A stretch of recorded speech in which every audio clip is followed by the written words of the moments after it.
everyone, welcome to our web series. I am Nadie from Chiasma Dunedin, and today I have the privilege of speaking with Alex from Runaway. Thank you so much for joining us today. Thank you for having me. So to get us started, I was wondering if you could tell us a little bit about your personal career path, sort of what fields did you study in, what made you choose that, and has this taken you where you thought it would?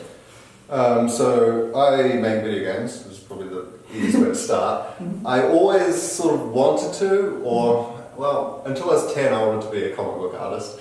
And then at 10 I was like, I sort of got into games and I was like, man, I really love this, and I really love sort of like it's art and it's like sciencey stuff, because I didn't really understand anything at that point. But it's like engineering stuff, and I really fell in love with it. So I started making games when I was like 10 or 11ish, and they were god awful.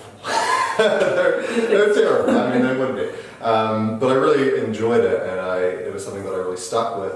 So throughout pretty much all of my schooling, I knew that was what I wanted to do in some fashion or other. I really wanted to do sort of a bit of art as well, because I've always been really into that. But I really fell in love with the programming side of it. So I sort of did high school, and I just mostly made games and played way too many video games. I was a massive nerd. And then I went to uni. I took a gap year actually. And that was a really good idea. Probably talk about that later. Okay. And I took computer science, and I did a minor in math at Otago. And it was really, really good. And did that, got that degree, mostly spent my time making games during that time, and spent 6 months looking for a job and got one at Runaway, which has been amazing. So I've been there for a year now. Yeah. So it definitely sounds like you've been able to carry through your passion. Yeah, that was sort of very much for me. It's like, I don't care if I'm broke. I was just like, I'm just going to do this because that's what I feel that I need to do. So yeah. Oh, well, that's awesome. That's awesome. So if you think back on this, this career path that you've had, are there any particular skills and qualifications that have been critical, and are there any sort of skills that you would suggest to our students to consider developing if they were interested in getting into the game production industry? Sort of any skill is actually it's such a weird thing, but because the games industry is so incredibly diverse, we have programmers here who are amazing musicians, and we've been like, we need music done, and they end up doing that because they have the skills. They've got so many interests and so many passions, and you end up getting these opportunities, and if you take them, you can use whatever skills you have. But the main thing is to have some skills and find something that you really enjoy and just go nuts on it. Really take that interest. The other thing is interpersonal skills, like especially among techie people, it can be difficult, but it means a lot. There's a bit of a stereotype there. There is a stereotype there, and from what I've seen, it doesn't really hold up. But it is something to watch out for. No matter how good you are, nobody wants to work with a jerk. Ideally not. That's really the truth of it. Okay, awesome. So looking back on yourself, for example, what experiences in particular did you find essential for your personal and your professional development? I realized while I was speaking the gap year thing. I took a gap year after high school, and that was absolutely massive, and I think that the same thing applies to taking time after completing your degree as well. You get an enormous, especially if you didn't take a gap year, you get an enormous amount of personal growth out of doing nothing, or not knowing what you're doing, or going overseas, or just whatever it is, taking that time to breathe and be like, not in school, and just sort of finding that thing.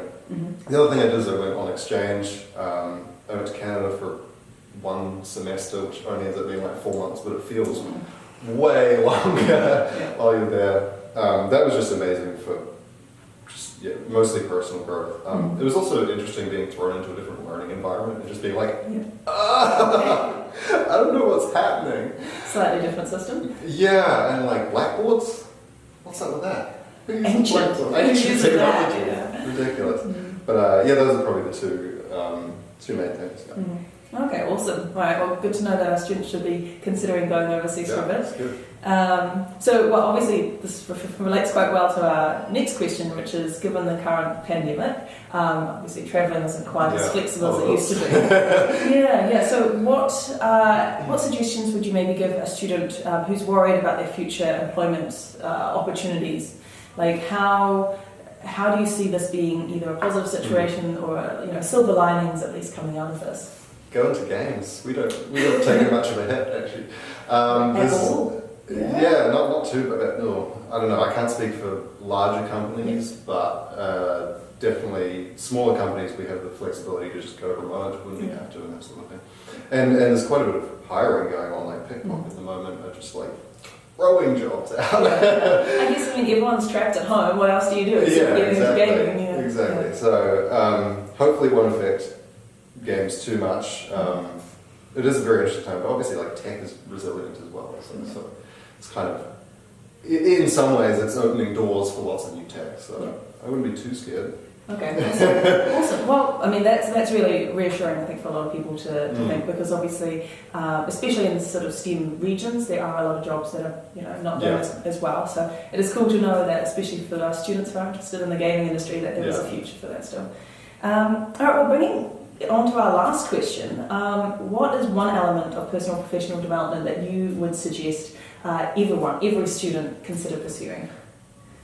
So I'll answer both actually. For the professional, I'm very much on the personal side. I think that is a big thing, but it does flow over into the professional. Is really about taking an interest in things intentionally. So I took a lot of weird papers in uni. I was just like, I'm just going to take biology, I'm going to take philosophy, I'm going to take math, and just because I had some room to do it.